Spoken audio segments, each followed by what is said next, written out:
as an unlisted video. Okay, so this is just this is nothing more or less than a test of Zoom. So we're going to open Zoom meetings and join with computer audio.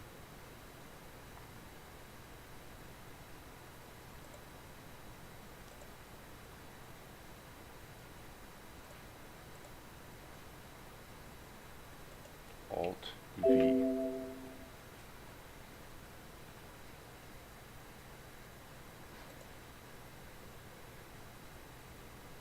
Okay, that's interesting. Okay, so this is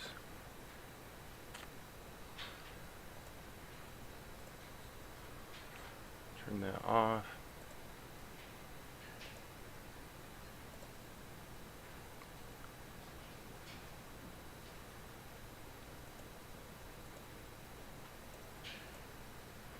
Okay. Live streaming, that busted.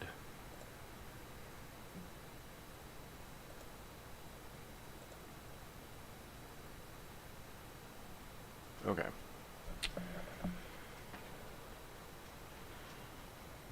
Boom, baby. Do we have audio?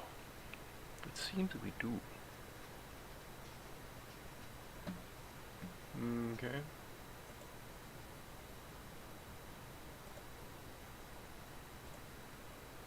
Check. Check, check, check, check, check. So this is going to create a feedback loop, probably. Check, check, check. Check, check, check, check, check. Test 1, 2. This is going to create a feedback loop, probably. Check, Maybe check, not. check. It's not close enough to real time. Check, check. Test 1, 2. This. Okay, so there's Zoom. Now we just have to escape or double click to exit screen. Full screen mode. There we go. There we go. Okay. Now that's interesting.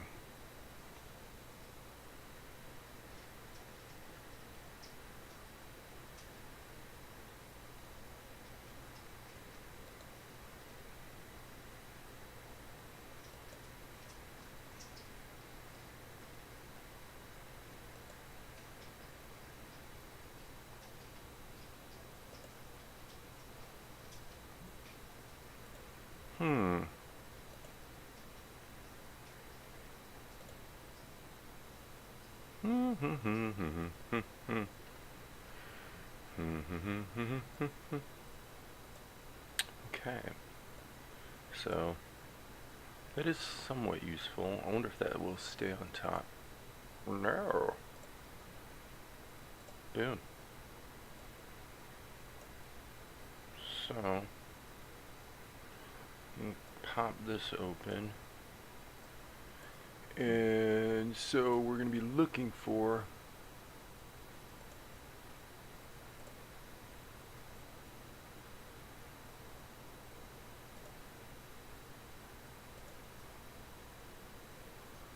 sent to add. 10 o'clock. Okay.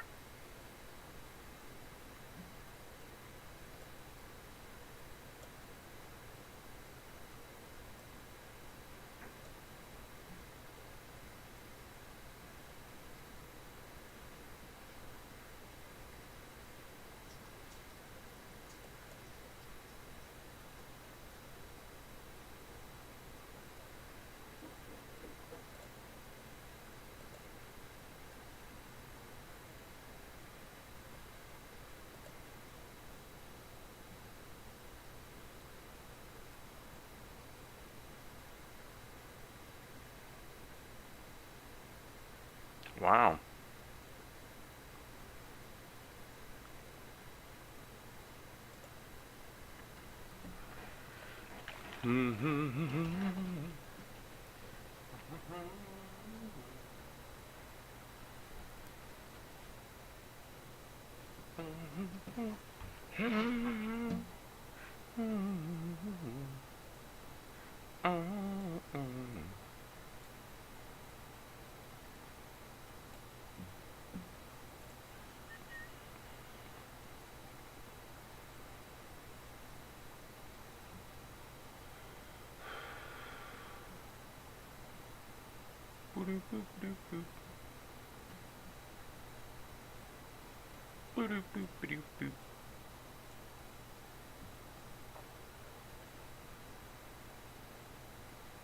Well, clearly, main screen.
do that. I don't like to do that. But by gum, if you're going to not be learning.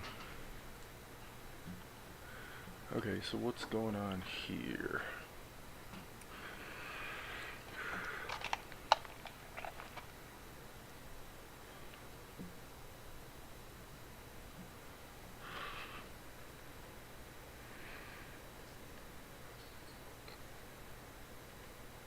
So let's get from this.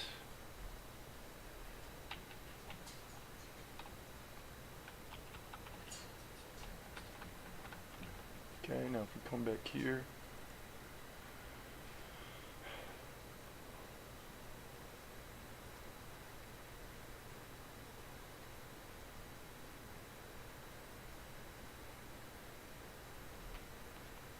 Okay, so this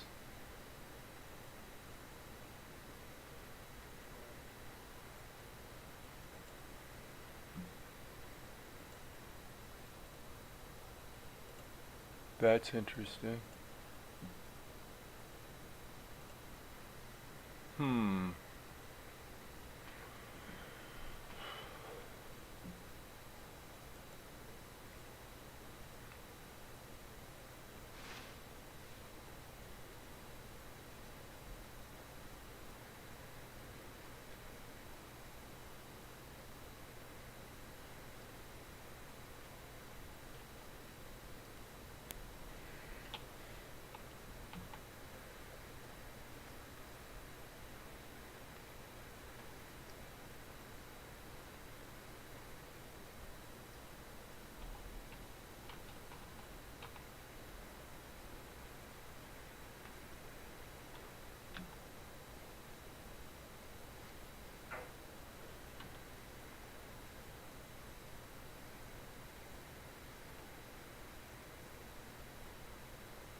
Scenes 605 render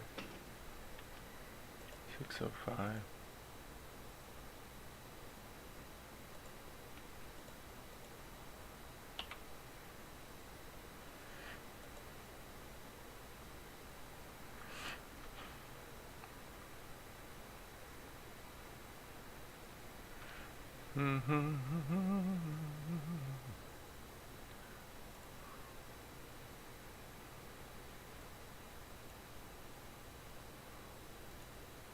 Project media scenes 605 render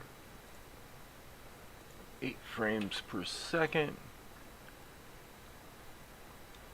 605, there you are. Okay, so this can be removed.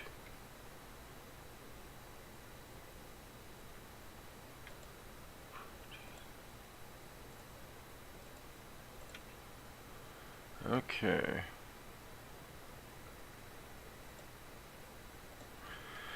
Boop boop boop boop.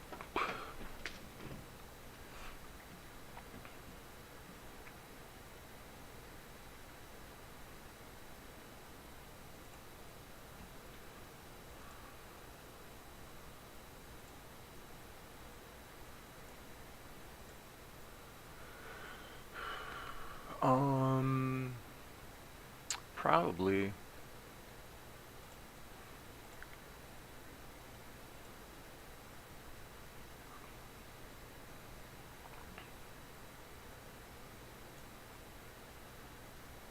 Reply.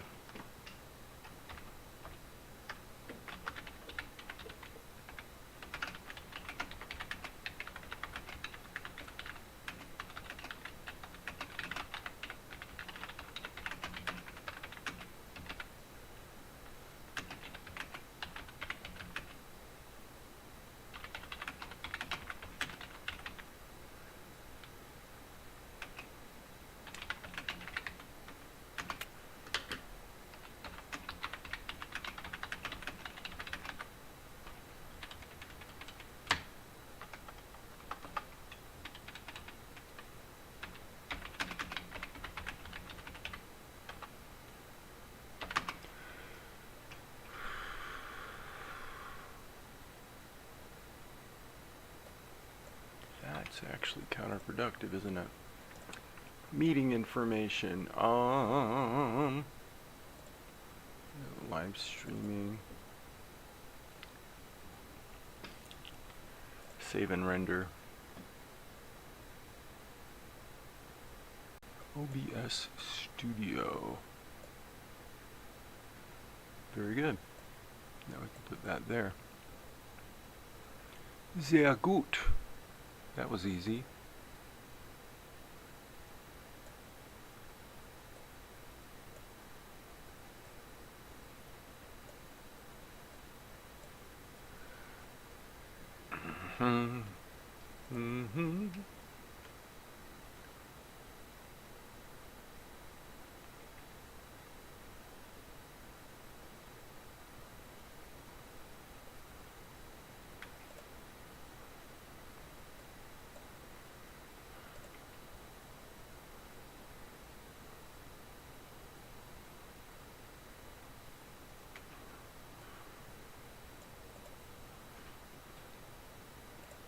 Alright, so that leaves us with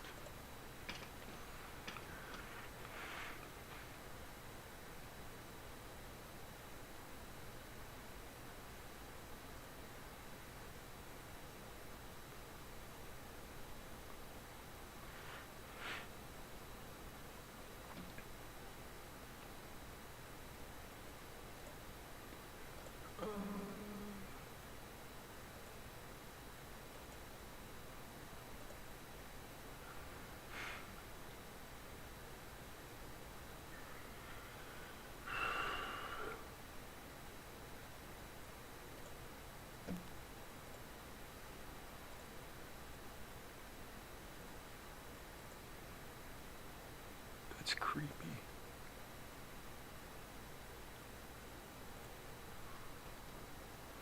That is so...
Hmm.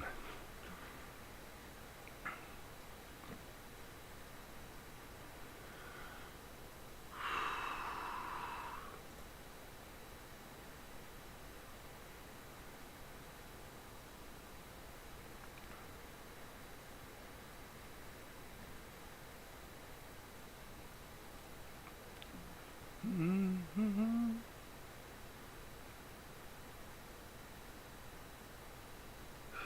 Seriously, dude.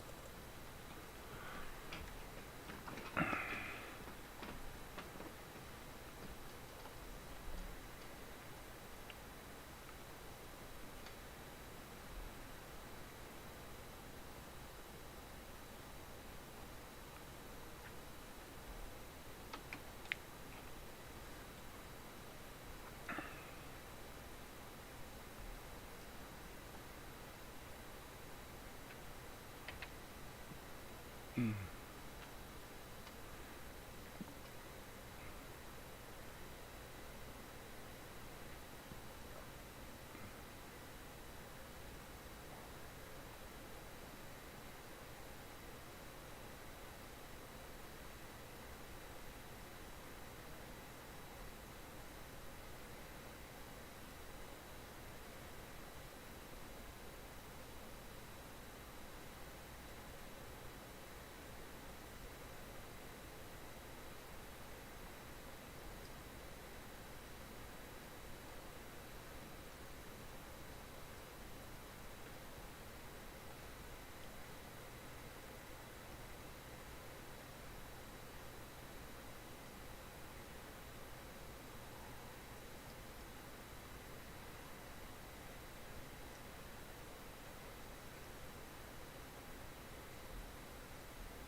Fairly deep blue.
What time is it? 9:50?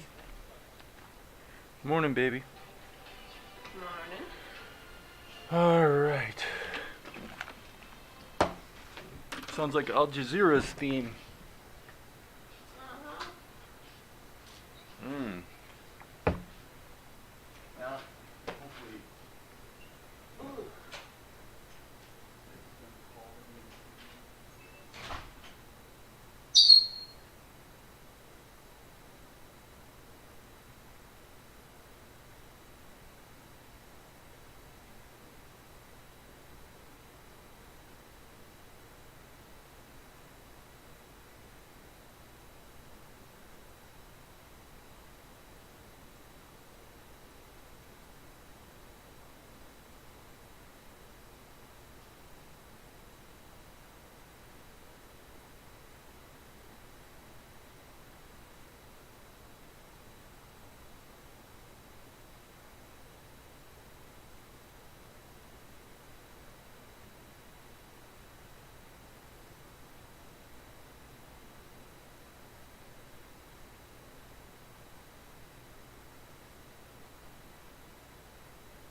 It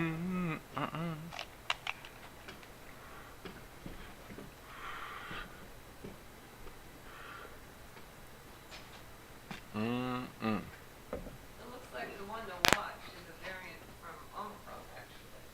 Really? It's the B2 variant. It's what's causing the massive increases both in Europe and in Asia at the moment. The recombinant one has the exact same spike protein as Omicron, which means you have the same immunity for everyone that's already had it. Right. So it's likely not to be a problem. But yeah, the other variant is very much a problem. Wow. Well, the Netherlands is only 18 million people, and they had 60,000 cases Yikes. in one day. You know? Yeah.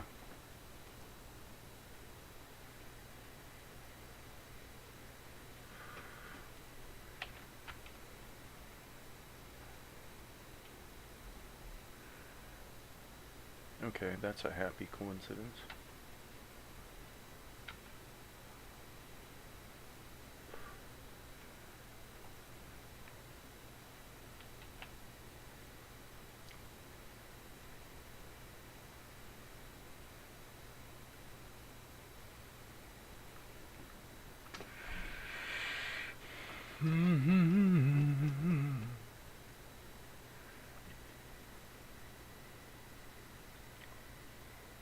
I think we will start recording.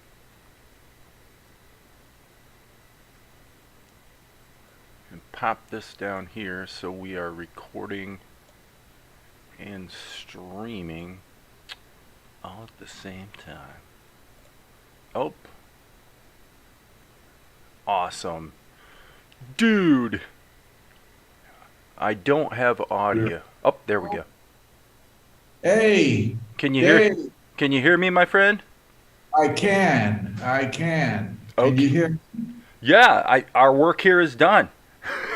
Okay, let me try. I want to see if one thing I've noticed when talking over Zoom, when I've heard the replay, is that my voice sounds like I'm in a dungeon or something. Right. And I want to see if it makes a difference if I plug in the ear pod. It will. That's what I want to see. So let me do this. I want to plug it in right now. Yep. Yeah, because what's happening is you're picking it up with your computer. It's a laptop, I assume. Yeah. Yeah, just that distance is what causes the room. It's not bad though, actually, but I'm sure the pods will be better. See if he knows the difference. This is Well, like I the have- first talking with. I'm using a Bluetooth. Not Bluetooth. Okay. Blue Snowball. Got it. That'll probably be better too, because it's going to be directional like this microphone. Yeah. This one has 3 settings, and one of them is straight ahead directional. Yep. And it gets and then the other ones get more ambient. Right. And hi, this is Ed's wife. I'm dear. trying to help him here with the sound because it sounds so funky. Yep. Yeah, go ahead and try it. No problem. Yeah. So he's never done a podcast with the blue, what's it called? The blue Snowball. with the snowball. blue for the microphone. headphone. Yep. Only just through the computer. Okay. Yeah. And we're not liking how it's sounding. He did a podcast a couple weeks ago, and it just really sounded too echoey. I So understand. he wants to try both today because he's never tried either one of these. Yeah. Go ahead and just toggle through the settings and let's see what you like. I'll let you Okay. know what I hear. I want to plug in the little pod now. Here we go. Okay. Okay. Now, I plugged that in, but I still hear you over the external speakers. So I'm not sure these are working right. Did I say something? Yeah. Check. Yep. Okay. Let me. While you're doing that, I'll look at the settings here because on the Zoom app, if you in the lower left-hand corner, if you see the microphone and the video settings, under your microphone, the little tiny, it's shaped like this.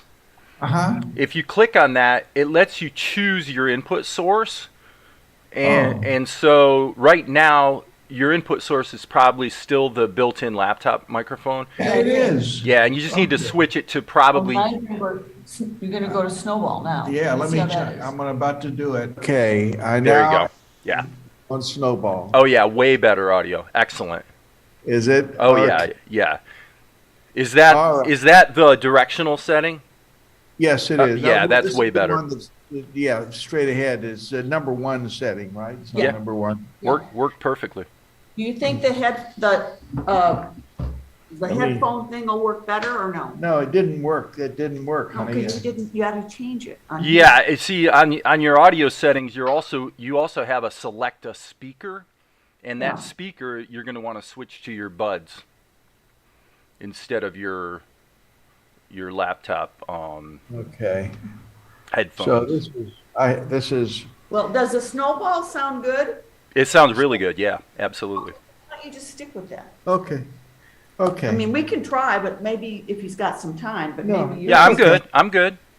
Let's. Oh, you are? Okay. Oh yeah, so yeah. Dial it in. No Let problem. me just go through this with you again regarding the Snowball thing here. Okay, so this works well. We know it does. 7-1. Okay.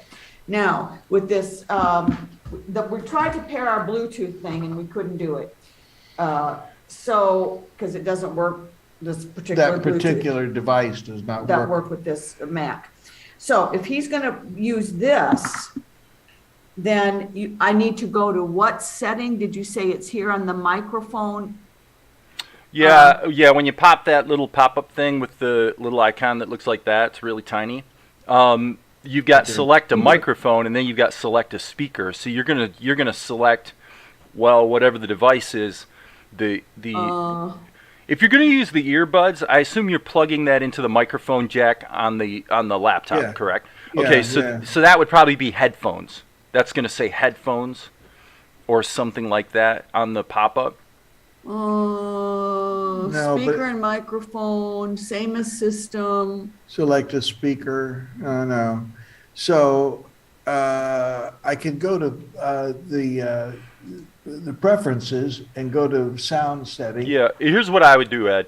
Number Yeah. 1, plug in the buds. Number 2, start going through. I'll keep talking, and you keep going through the settings until you hear it come through the buds for you. Okay. So we'll just troubleshoot this. So, Okay. Let me. You're good. We need to hire you to come. well, I mean, I'm an audio guy.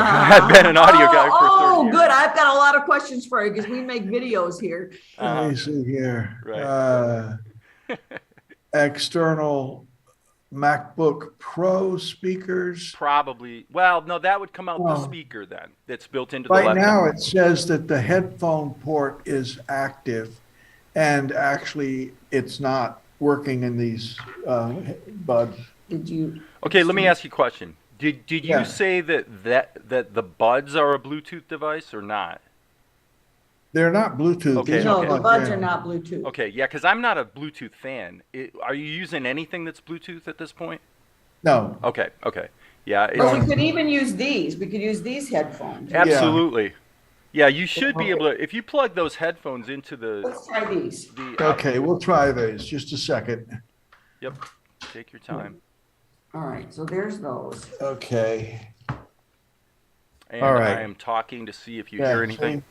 No. It's not- Okay, so let's go down to here. Same as system, Bluetooth Snowball. Just to, Select let me ask those you a are- question. How are you hearing me right now then? through the speakers in the computer. Okay, the good news is this. I am not hearing it echo back. So Okay. just so you know, if you can hear me, it's not a problem for the audio quality, the fact that you can hear me. It's not Okay, well echoing then back. let's just go with this. I prefer not to wear these. Okay, if yeah, I'll have I mean, to. with it, just keep it on the, Like it is right now. snowball. Yeah, Snowball. it's not bleeding through at all. Now, if you want to try it, like I said, what I would do is I would plug in either pair of headphones.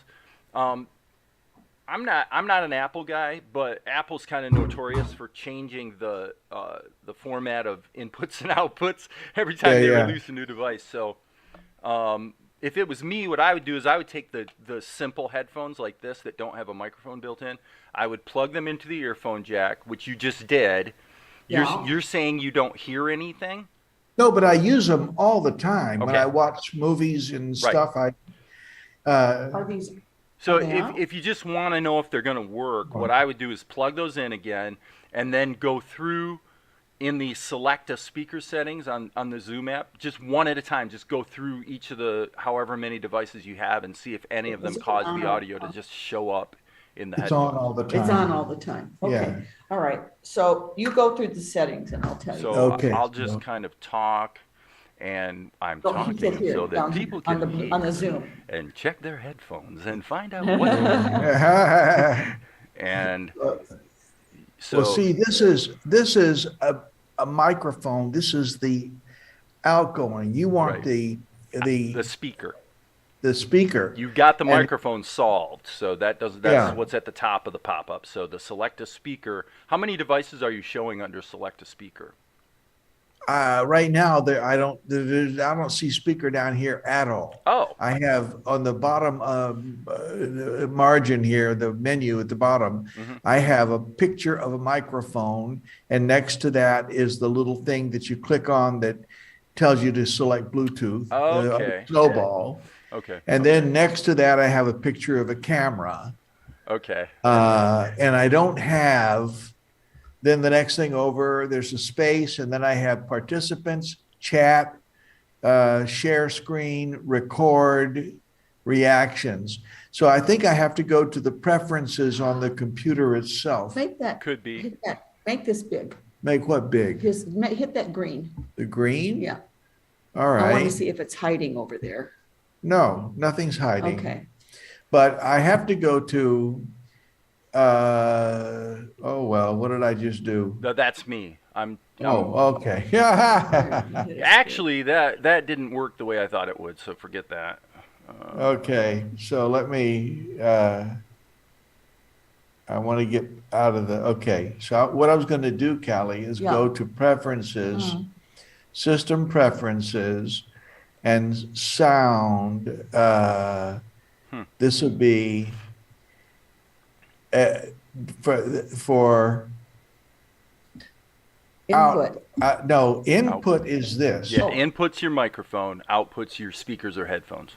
So right now it's selected for output, and what it sees is external headphones, headphone port, and it should, are you not hearing? Check, check, check, check, check. No? No. And it's still coming out the speakers? Yeah. Okay. Yeah. So, okay. As I said, I'm not a Mac guy. But that is It's a bit. okay. It's okay. Well, if you're The truth of the matter is, if the sound is okay for him, we got the Bluetooth, he's not getting an echo, let's Then just you're go good. with it. All right. And Okay. to ask him about your volume. And the 'Cause I know you volume. tend to speak a little louder. I but- tend to speak a little loud, yeah. Is my volume okay for you? oh yeah, your volume's fine. Okay. Yep. All right then, I guess. Okay, so this, That's this. it. I think, okay, you look good. I do look good. Yeah. So What do you. city are you in again? You're in there. I'm in Fort Wayne, Indiana. Fort Wayne, Indiana, Cal. I know where that is. Yeah. I grew Yeah. up not far from But there. I mean, I grew up in Midland, so, and I went to school at Michigan State, so I'm really a Michigan boy. Well, here's what's funny. He's going to laugh at this, but I'm from Three Oaks. Yeah, he told me that actually in our. Oh, you told him that. I did. And is that like a burb of Detroit? No, it's a burb about, you know where Notre Dame is? South Oh. Bend, Notre Dame? Oh, It's okay. there. It's about 65 miles from Chicago. Gotcha. And it sits on there's one side is Michigan City, Indiana. The other is South Bend, Indiana. And we're kind of in there on the other Right. side of the lake from Yes. Chicago. I think if I But- go up to Grand Rapids, I pass by or through Michigan City, maybe. On 94? Do you go Yes. 94? Yeah, Yep. yeah. I'm sure you do. There's New Buffalo, Michigan City, St. Joe, Yep. Benton Yep. Harbor. Yep. That's the area. Right But on. I haven't lived there since 1970, way before you were born. No, I was born in '66. Sorry. Oh, well, I was born in 52, so even sorrier. Right But on. I left Michigan in 1972, so Right. Yeah. So Okay. you were just you were just a baby. I was a baby. Yep.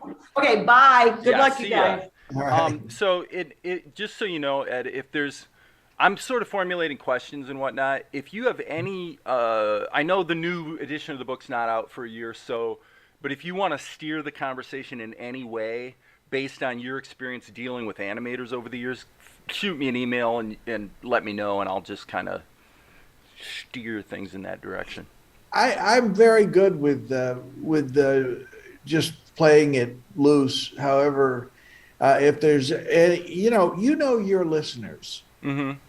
and how do you think that I can be the most help to them, or the most information to them?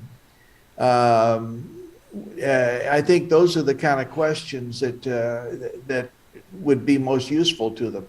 Otherwise, I can start talking about the basic principles of acting, but that can get long-winded, because it takes a while to explain all that. Well, let me seed the conversation in advance this way. I think that the tug of war we're always going to be dealing with is that both if you're a fledgling animator or if you're doing the kind of thing I'm doing, you're always trying to keep things as compact and concise as possible. So the tug of war is between doing what you might want to do as an actor versus trying to keep it into as minimal movement actually as possible and still tell a good story, That's Sure. to me that's the challenge. And Yeah.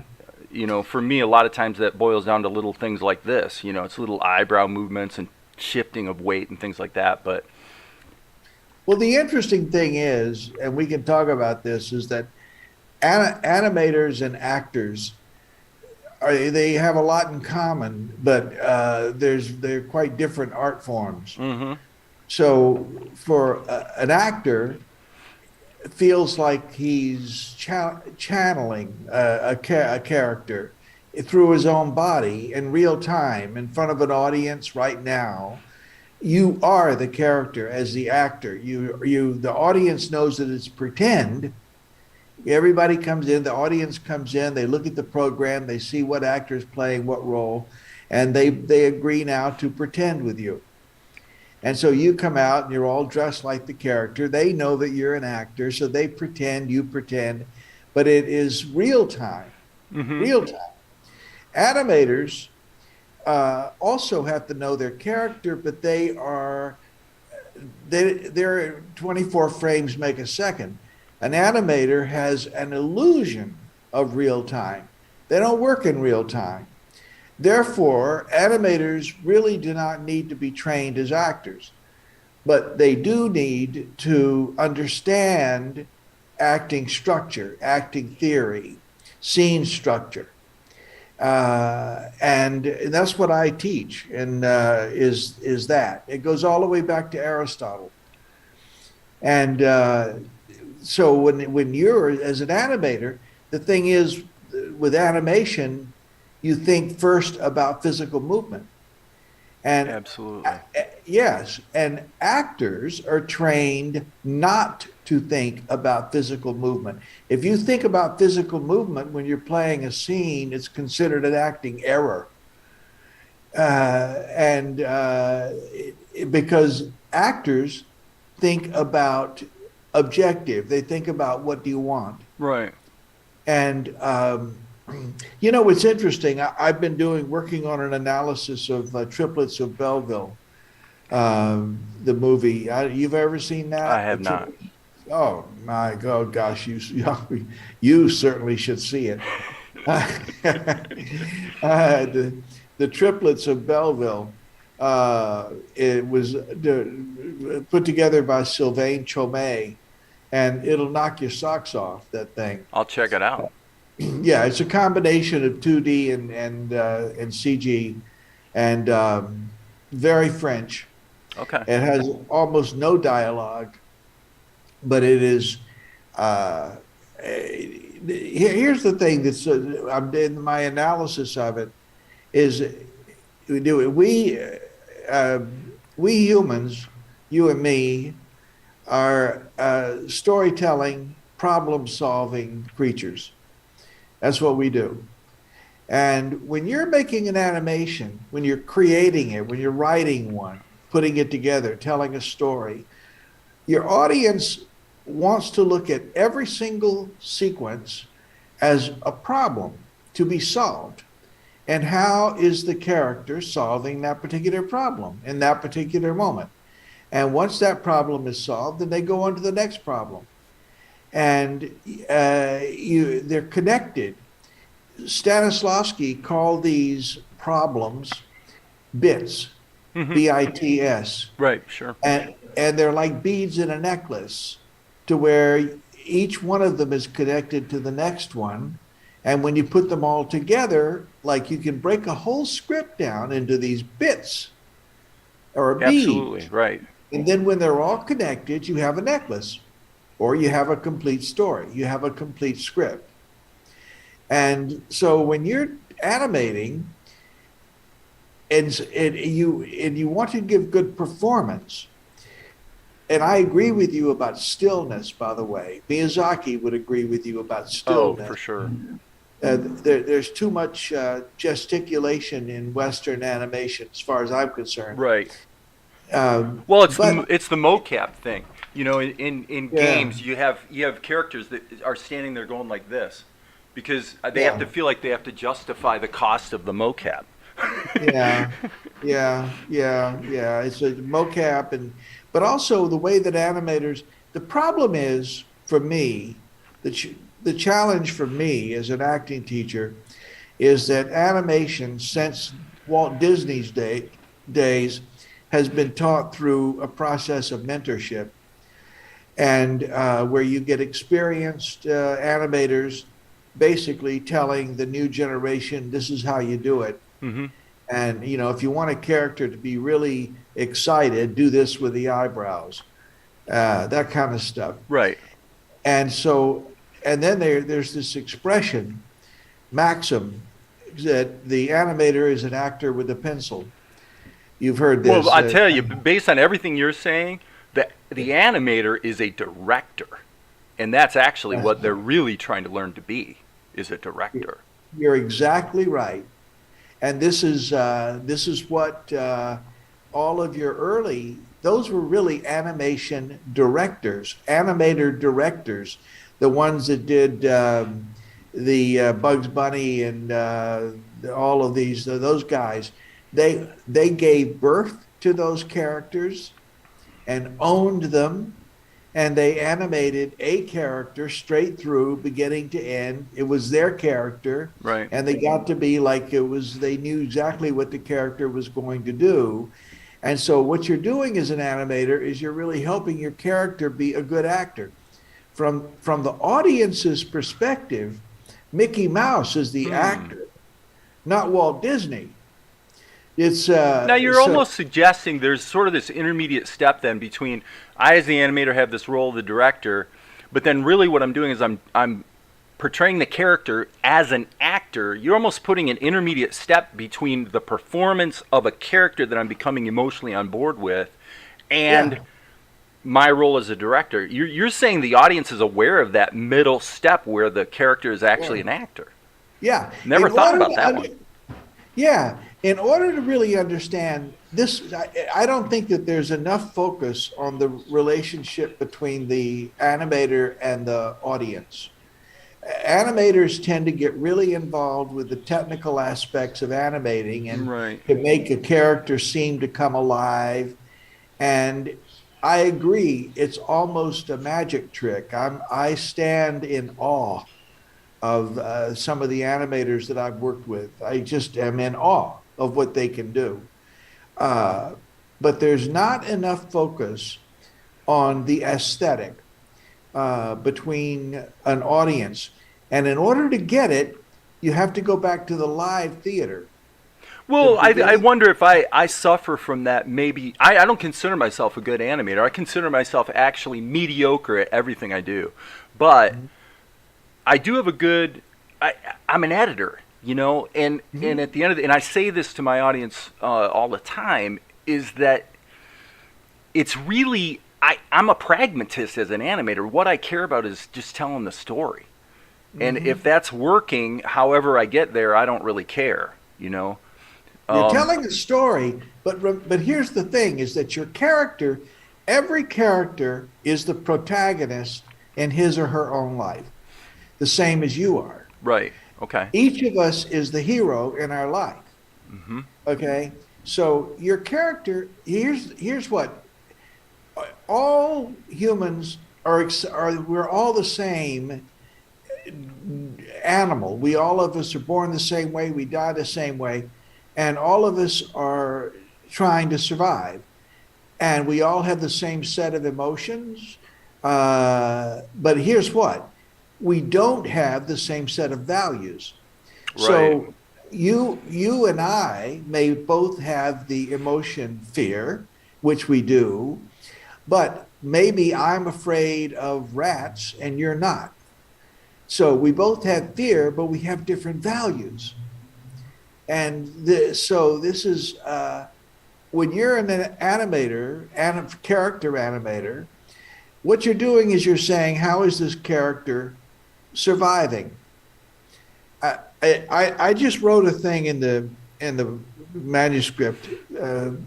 I got an email from an experienced animator, a really experienced, a working animator. And the email said, how do I know that I'm making the right acting choice? How do I know I'm making the strongest acting choice? And I wrote back to him. Let me guess. Can I guess? Yeah. Okay. As a writer and director, this is the thing I would say. I would look at that choice, and and if a little flag goes off that says he would never do that, then I know that I know the character well enough to have a sense of what's an appropriate direction and when I'm maybe going off the rails. Am I close? Yes, you're very close. Okay. That's exactly right. Oh. You're exactly right. Okay. Is that, and what I said to him was, I said, don't ask me that question, ask your character. Right, absolutely. Now, are you familiar with Dramatica as a sort of tool or paradigm for storytelling? I've heard of it. No, I'm okay. not familiar with it. Well, it dovetails into what you're talking about because it really breaks motivation, purpose, the different dimensions of character into this sort of fractal model that it has an infinite variety of possibilities, but because it's got this fractal structure to it, both in defining characters and also in mapping out a story, it really allows you to make sure that on the one hand you never have loose ends, and number two, you could almost start anywhere in the story and everything will tie back together. You don't have to go from the beginning to the end. So for me, it's been a useful tool. I'm not married to it super tight, but yeah. That's good. You found that. Yeah. They need to update the software, though. Well, here's what I run into are the animators, this business of an animator's an actor with a pencil. I come across quite a lot of animators who believe that they treat their character like a puppet. And once it's rigged, you got a rigged character, and now they think of it almost like Pinocchio. And they make all of the acting choices for the character, and some of them get. I tell them that their relationship to their character is actually one of empathetic direction. It's that's really what you want to empathize with your character and then direct them. You want to help the character make the choices, and a lot of animators. Senior animators, they're offended by this. They say, well, I'm an actor the same as stage actor. I'm an actor. I have to know what the character is going to do. And I tell them, not to the audience, you're not. To the audience, you're invisible. You're not there. The audience is looking at your animated character. That's their point of reference. Mm-hmm. And that's where the interaction is. And you have to relate to the audience through that character. You have to remain invisible. nobody is going to give you any applause at the end. You're an animator. There are so many elements to that do create this tug of war. For example, if you're dealing with a fully rigged CGI character, you've got a situation where it's assumed that you have the ability to express whatever you want to express technically. In other words, everything's possible, right? Yeah. So now your maturity as a director comes to the fore, because you have to, on the one hand, not be overwhelmed by this unlimited universe of possibilities, and on the other hand, not be constrained necessarily. It's kind of like we talked about a bit in our emails about the mores of ways of expressing certain emotion, right? Yeah. You really want to get away from, you say, hey, the technical's taken care of. I don't have to worry about that. If you're doing 2D, obviously, you just have to be able to draw. So it's not about setting up all the possibilities are always there drawing. Any way you slice it, you're coming back to this idea that, no, get back off and think like a director that's trying to create, you're trying to help that character do whatever it needs to do to contribute to the story moving forward. Sure. Is Absolutely. that kind of making sense? And another problem that I run into is that the animation, even with the big studios, I say particularly with the big studios, they want to fill their stuff with gags, and they'll stick them in. Now, if you ask your character, do you want to kick this other character in the rear end right now? Your character is very likely to tell you no. Right. I totally get where you're coming from there. And the character almost never wants to do gags. And now you've got because they don't have structure. They don't have theatrical structure. You learn that the scenes, acting has structure: action, objective, obstacle. Mm-hmm. And a gag animation has been full of gags since Steamboat Willie, and the animators love gags. Stick them in there. Well, it does. Here's the thing. There's, on the one hand, as a creator director, I have no problem with someone trying to bring their craft to the process and pack as much density as they can into that storytelling, and that's where gags can be useful. But on the other hand, if you think about the business model for someone who is trying to develop a following on YouTube, for example, because maybe as far as their understanding of the industry, that may be the only pathway they have to turn it into revenue or whatever, right? So what people are doing is they're going to create maybe YouTube shorts, and then maybe they're going to have a different level of membership or whatever, where people can see the behind the scenes, and then maybe that contributes to a greater story. The days of the gag are coming back, because that's what kids are looking at. They're looking at TikTok and they're just flipping, flip, flip, flip, flip, make me laugh, flip, flip, flip. Well, that's kids. See, now you just said something really important. Okay. One of the things that in my classes, I tell people to define their audience. Definitely. Okay. And you're right. Kids. See, thing is, you take a gag like the character steps on a rake and the handle comes up and hits him in the head. Mm-hmm. Yeah. A child will laugh at that. They'll laugh at pain. Well, the first time they see it anyway. First time, yeah, but they'll think that's funny. An adult will empathize. An adult will say, damn, that probably hurt. You don't want to be using a lot of that kind of stuff with adults. And this business about that, I'm making this animation, it's for everybody, for all ages, it goes for, that's just not true. That there's a developmental curve, and children perceive things. This is the reason why the younger your audience, the more archetypal the characters are. So villains, when you're dealing with children, like Walt Disney did, the villains look like villains. Okay, but the rake may not be the best example, okay, but one thing that's occurring to me is to what degree is that difference in an adult's reaction a function of empathy versus a function of, well, I've seen this in other contexts 100 times, it's just not funny anymore. Yeah, I see where you're coming from. Here's the thing, is that children display emotion. They unfettered. They're children. What happens when we grow up, we are very careful about displaying emotion. Us adults tend to hide emotion, even with our partners in life. A lot of times it's because, for the best of reasons, you don't want to upset somebody. You're having a bad day, and they say, "Hey, how's it going?" You say, "Oh, great, everything's going great." And actually, you know, you think you've just got COVID, and but you don't want to bother them with it. And so we tend to, like a character, when you're sad, you tend to try not to cry rather than to try to cry. Children just cry. They just put it out there.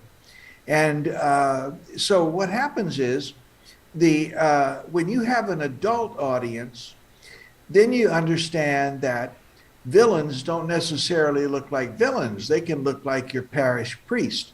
Right. The guy that just moved in next door can look like Mr. Rogers and be a child molester. Right. So when you're dealing with an adult audience, your performance for your characters needs to shift away from all that archetype that you use with a younger audience. Walt Disney, when he said, and I have it somewhere, I have a quote, but he said, I make movies for the entire family. He said, what I do is, because there's a child in all of us, is the way he put it. So when you watch one of Disney's movies, Pinocchio, Snow White, Dumbo, any of those things, Jungle Book, you regress. You look at those movies and you're 10 years old again. You can't look at them as an adult. There's a level of pretending. And this has to do with the willing suspension of disbelief. And this is the thing I wanted to tell you, is that when I said you go back to live theater, Mm-hmm. What happens is, you go to the live theater, you arrive at the theater, you go in, you've got a reserved seat, the usher shows you to your seat and gives you a program. You look at the program, it says what actors, it's got their bios, and it says what roles they're playing, and then it'll say, this Act 1 takes place in Joe's apartment, Act 2 takes place in heaven. Mm-hmm. Right. Okay. I'm familiar. Yeah. And so you say, okay. And what they're doing is they're setting the parameters for you to pretend with them. Right. So you don't want to confuse your audience. They'll go anywhere with you. Walt Disney really understood this. At the beginning of Pinocchio, you've got a cricket, and the cricket is singing someday all this. When you wish upon a star, and he's reading from the big book. He's wearing a cute little outfit. He's speaking English to the camera. Right. He's graceful. The audience knows that crickets don't do any of these things. But what they do is they say, okay, in this story, this is what this happens in this. It's like the rules of our universe kind of thing. This is the rules of the universe. So then when about 15 minutes later, the puppet comes to life, the wooden puppet, Pinocchio, the audience says, they know that doesn't happen, but they say, okay, the cricket, okay, puppet. Right. And so Walt Disney has provided a roadmap. just the same as live theater provides a roadmap for the audience when they come in. This is one of my biggest complaints about the movies coming out of Pixar is they do not provide a roadmap more often than not at the top of their movies. Okay. They scatter this stuff out across the movies. I just did an analysis of Soul. The Soul, that movie. Yes. Yeah, I have not seen that one yet. I let my Disney Plus subscription lapse. Well, it is. I haven't missed much. Yeah. Oh, the movie is such a mess. Well, So, yeah. yeah. And but it's they did the same thing with Up. They put Oh, golly. they established the parameters at the beginning of that movie. Is we're in a cinema. There's a newsreel on.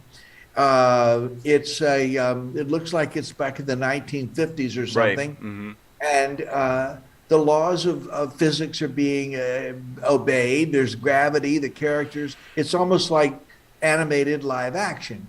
Right. And the kid, Carl meets Ellie. They fall in love. They grow up. They get married. They make plans. They do all this stuff. They can't have children. Everything is the laws of physics.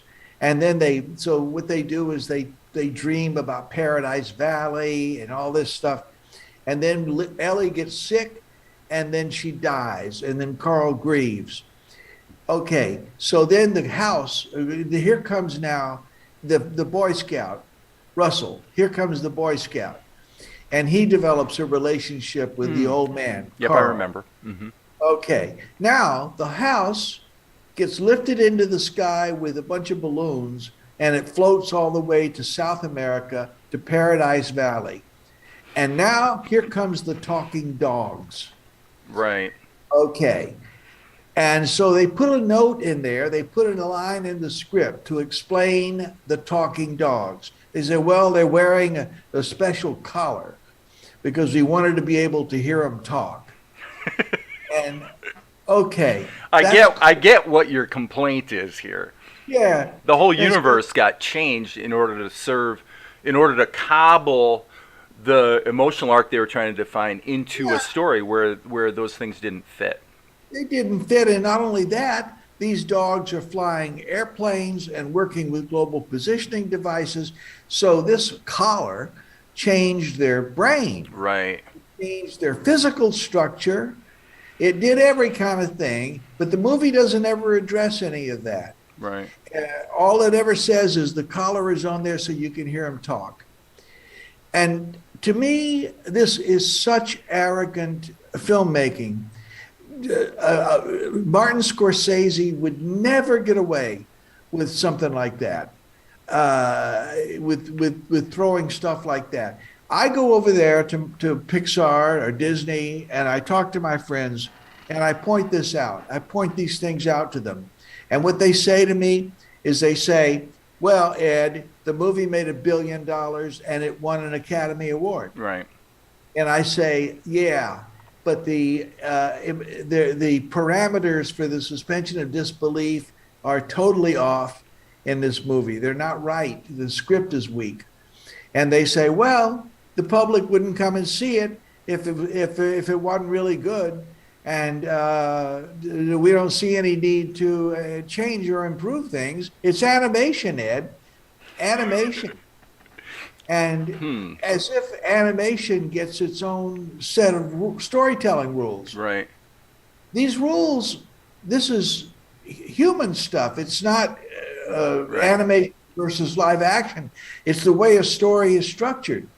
And the truth of the matter is that the screenplay for Up would be given probably a C grade at best in an introductory screenwriting class. Mm-hmm. You see? I And here- believe you. yeah, and I've taught in over 35 countries.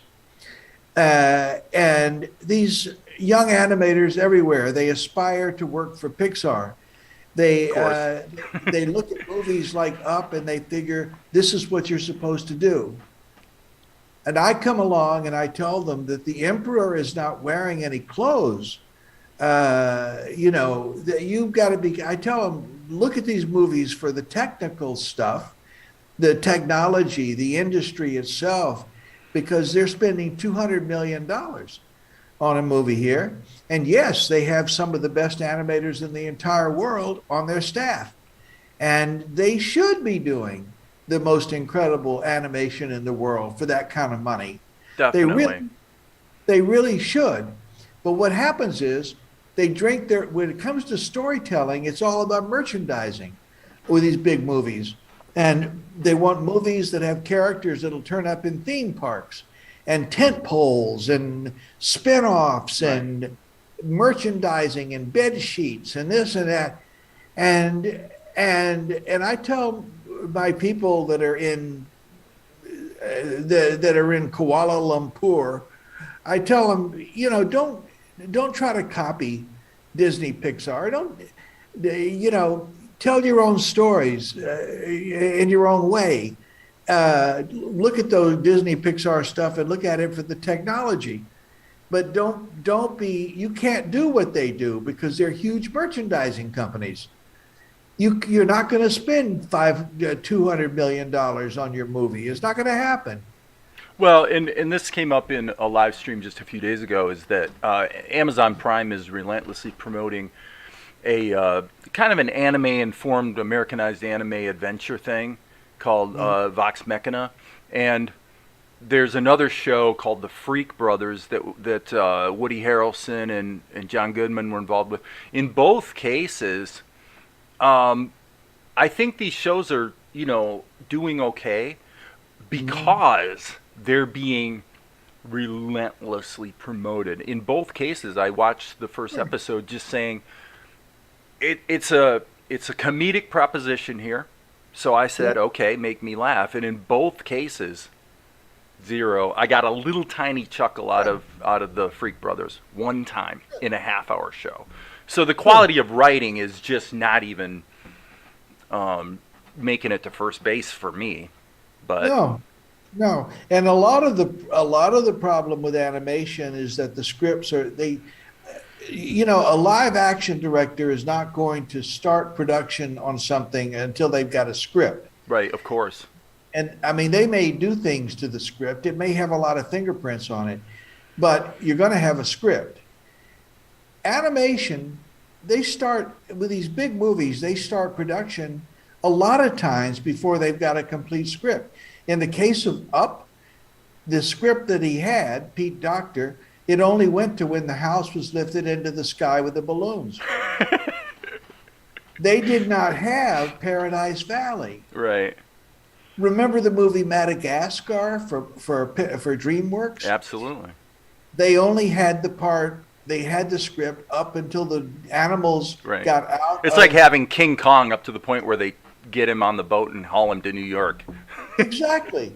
And so what happens is they figure they'll work it out.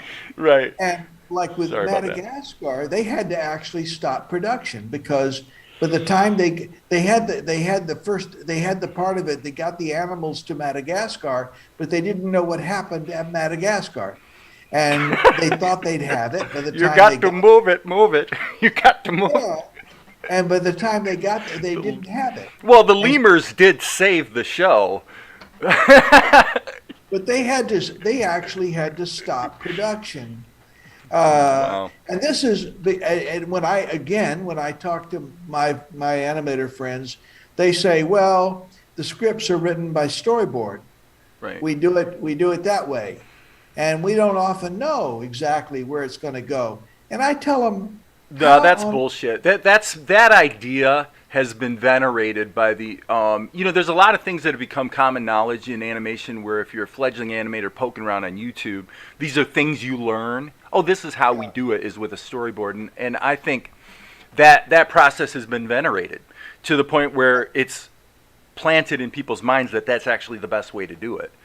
The only thing a storyboard does for you is it marries the story to the cinematography, which is useful.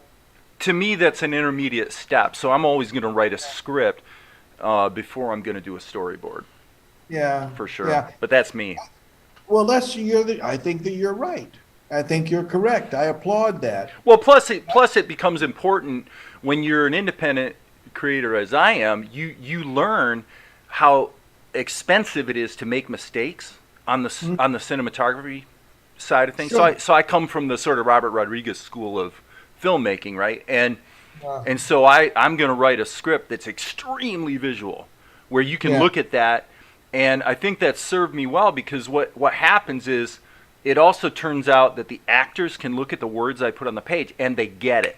They don't Yeah. have a hard time interpreting what I intended in their attitude and stuff typically, and so but that's just it took 8 movies to sort of learn how to do Yeah. that, I guess. Well, you should have a script. You should have. I mean, what happens is, like you take the movie Frozen. Oh God, please no! Yeah. Let's not take the movie Frozen. Yeah, yeah. It has an undeveloped antagonist in it, and so the reason is, and now here's the thing, I talked to my friends at Disney, and I can't tell them this. I say, the antagonist is Hans of the Southern Isle, and 15 minutes before the final credits roll, he says that he's a sociopathic murderer, has been all along, and his intention is to kill Elsa and take over the kingdom. It's insane. Okay, so you go back and you look at the movie, and you go back to where he first made appearances, and you track him through the various scenes. He's a rag doll. And what happened was they had a different antagonist. They changed antagonists halfway through the movie. And I don't know why, but the original antagonist was the other sister. So it was the Elsa was the protagonist, and the other sister was the antagonist. Which made more sense. Yeah, well, that's the way the story was written in the first place. For me, Tangled was 10 times the film that Frozen was, but Frozen made more money. And now you're back to that question of, well, is that just because Disney, understandably and obligatorily, Yeah. promoted the living daylights out of it because they had to? They have an obligation to get their money back. So I don't Yeah. really begrudge them that, but Yeah. Well, it drives me crazy, all this stuff. I think Clearly. I think you should have, if you're going to make an animated project or a live action, for that matter, I look at artists like you in a shamanistic way.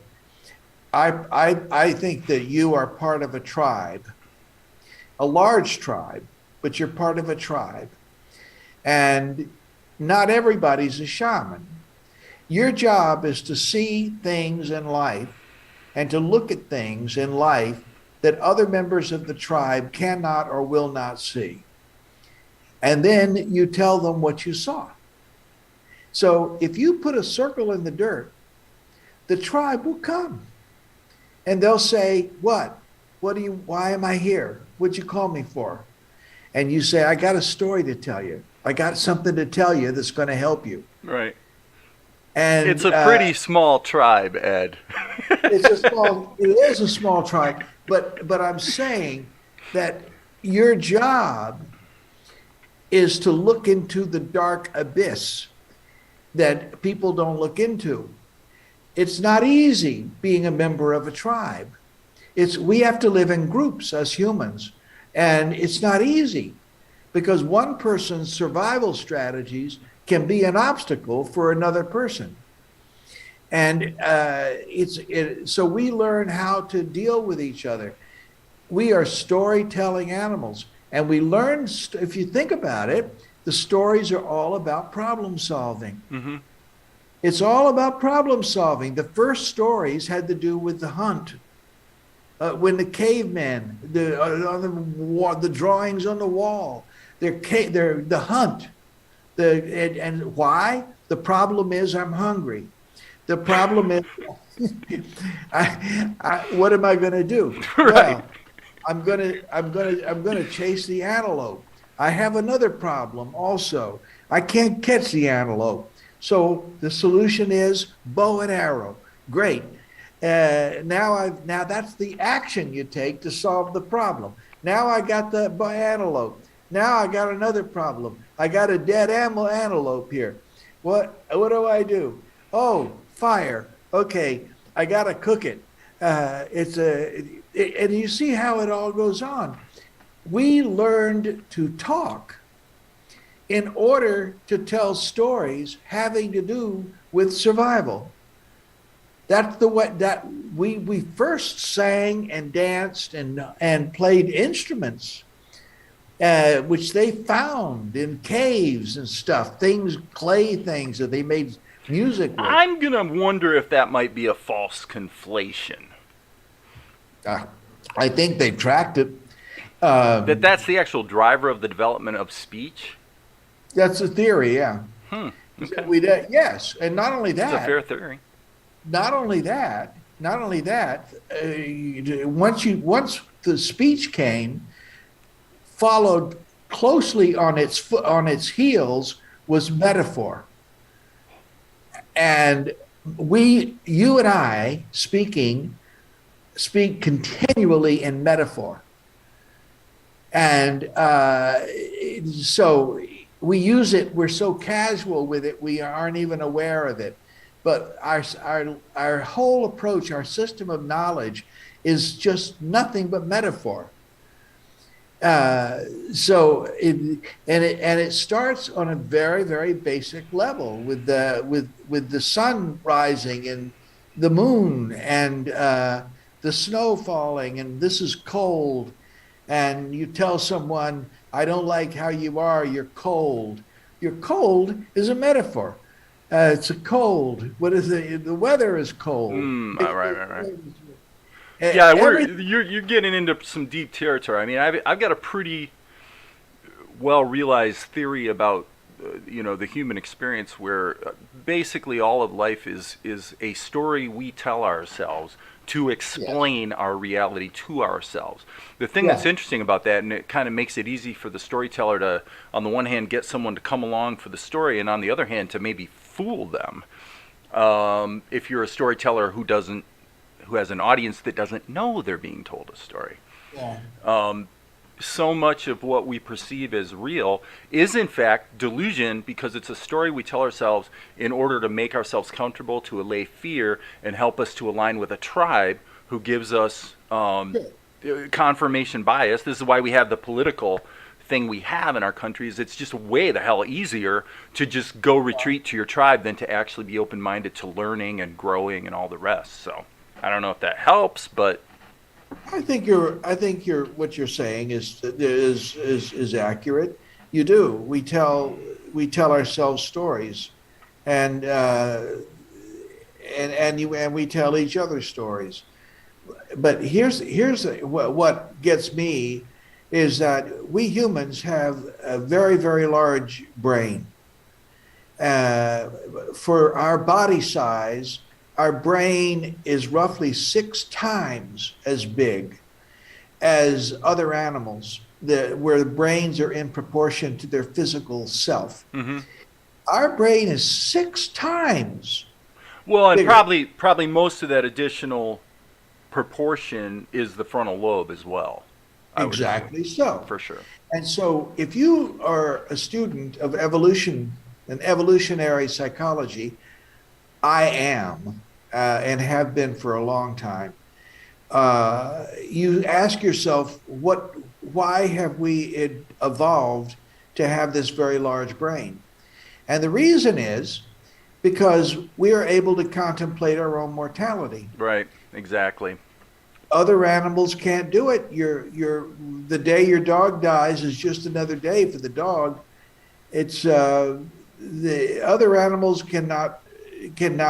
They're not even aware that they die, and we have a paradox. We know that we die, but we're not able to understand what it's like to be dead. And so we come up with these things to deal with this anxiety. One of them is religion. Yep, definitely. See, and religion says, oh, well, the answer is that you don't really Well, die. and the other is tribalism, and the tribalism Right. reinforces a paradigm or a set of beliefs that, of course, usually dovetails back into religion. Sure, but there's several ways that we deal with this business of our death. That is the driving force. Aristotle said every human action has a purpose, and that he considered that the purpose was happiness. And you're going to be happy as a human if you're surviving. All of this is driven by this sense of your own mortality. Life itself does not have a lot of meaning unless you understand that you die. It's I discovered a website recently, an app called We Croak, which is a really interesting thing because it says it's built on the idea of some Eastern mystic said that if you want to be happy in life, you should contemplate your own death 5 times every day. And then you'll appreciate your life. But I don't know if I agree. I think there's a tug of war. Generally speaking, this would be my feeling about it. We have a tendency, especially in Western culture, to either fixate on the past or the future. The past speaks to regret, wasted time, mistakes, maybe Sure. successes. The future speaks to fear, what we're afraid is coming down the pike.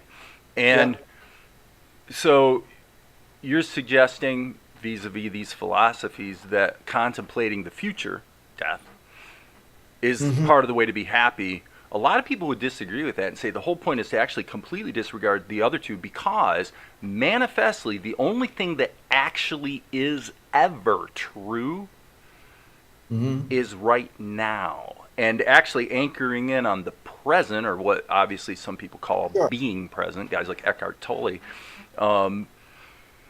that's actually where the happiness is, because by disregarding all those things that activate our monkey mind with worry or concern or regret or the rest, we are able to begin to actually be aware and notice things right in front of us that we really weren't even, that we were oblivious to just a moment ago. So this awareness and presence thing, there's kind of an argument for that too. Yeah, no, I think you're right. There's a school of psychiatry called existential psychotherapy. Okay. Which is a really interesting thing. And the guy that is sort of the father of that, he's now very old. He's now 90 years old or something like that. And he developed this when he was at Stanford Hospital. And he said he had his early training there when he was training as a psychiatrist. They gave him a group. He worked with patients that were terminal, and he would have group therapy, and they were all terminal. They'd been diagnosed as terminal.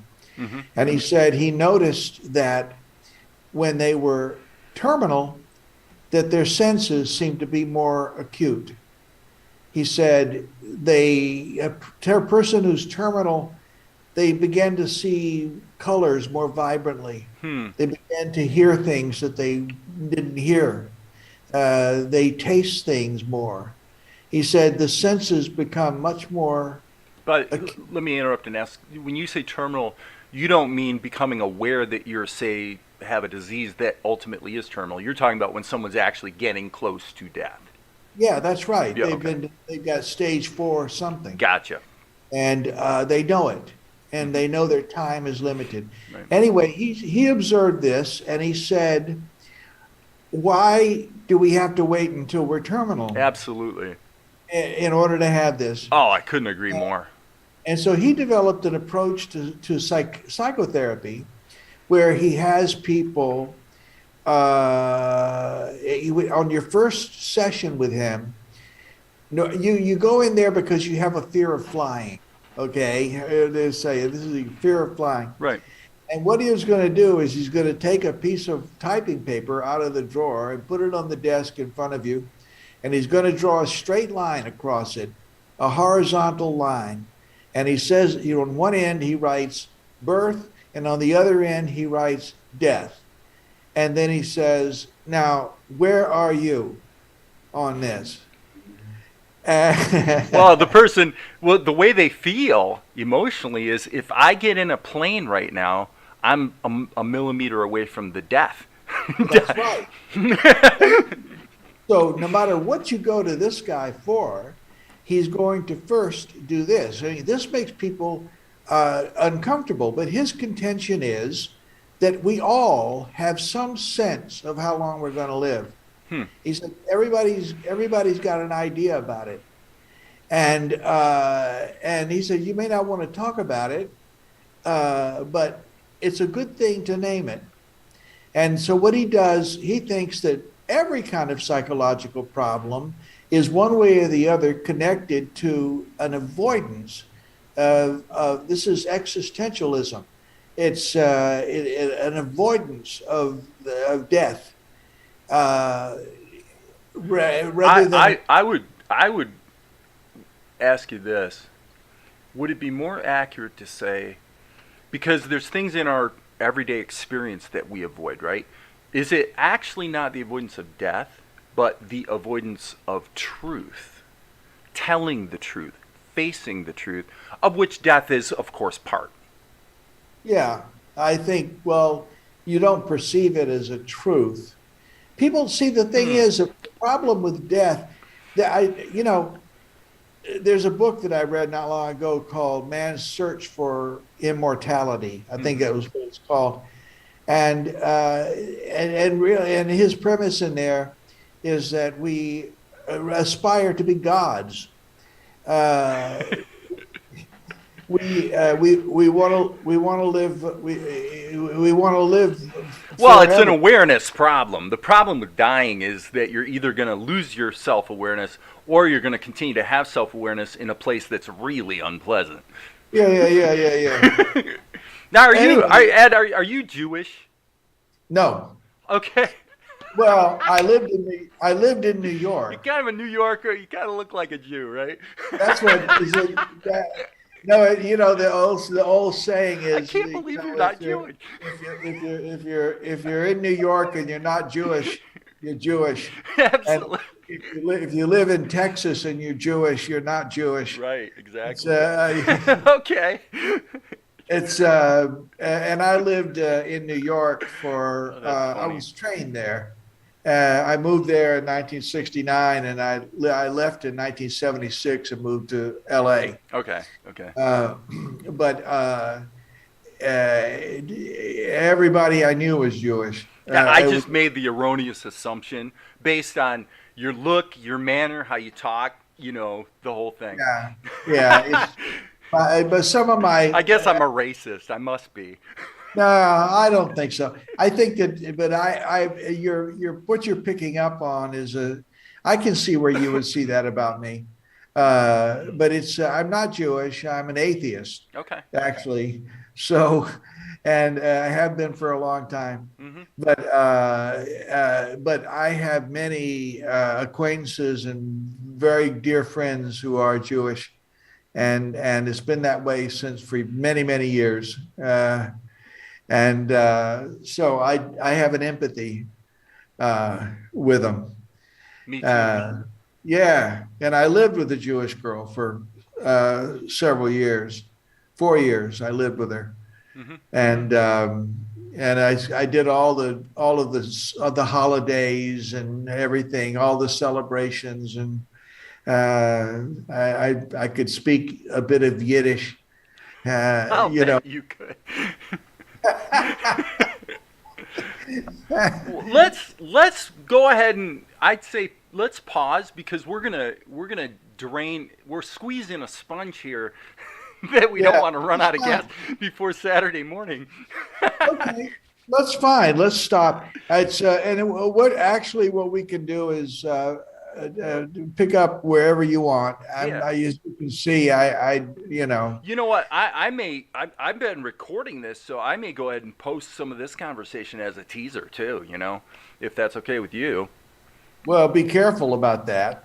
I didn't know that I was being recorded today. Oh, well, okay. Now you've been duly informed. Here's the thing. All these things I'm saying about Pixar and all this Oh, stuff. okay. I don't necessarily. I'm talking to you. Gotcha. And I just assume in the industry not have all this out. Fair enough. However, some of the stuff I said, it would be perfectly okay with me. Right. The structure, that you're a storyteller, you're a problem solver, that is stuff like that. Yeah, yeah. Is acting theory, and absolutely you could use it and to put it out as a teaser. Okay. Yeah, sorry about that. I when you called in, my whole purpose was to actually live stream it to an unlisted video that no one can see, just to make sure everything works. So, Yeah. but yeah, I'll be very judicious and either not post it or just take a very select little bit as a teaser. That's and all. leave it at As that. long as you're dealing with something that's has to do with acting theory or storytelling Right. structure, any of that sort of thing. Okay. You know, I tell my friends all this stuff, and I about the Pixar and all these, but I just as soon not mix it up with. I don't blame you. Yeah. No, I'm with you. Okay, so I'm glad I mentioned that. So I do want to be careful. Yeah. To Okay. not do harm. So send me another link Yep. for Saturday, and we'll just I'll hook up the snowball, and we'll do it. We'll Yes. do everything Saturday. Excellent. Thank you, my And friend. How long will we go, by the way, on Saturday? Well, based on this conversation, I'm pretty sure it'll be an hour. And An hour. if we're having Okay. a blast, it could go longer. But originally I had said 30 minutes, and we'll see how it goes. But clearly we're going to have a good banter back and forth. And I'll be prepared with some questions that maybe steer it towards stuff that's going to be most useful to my very small but very dedicated audience. Terrific. Cool beans. I will see you All soon. right, my friend. All right. Talk to you later. Talk to you later. Mhm, Bye-bye. see ya.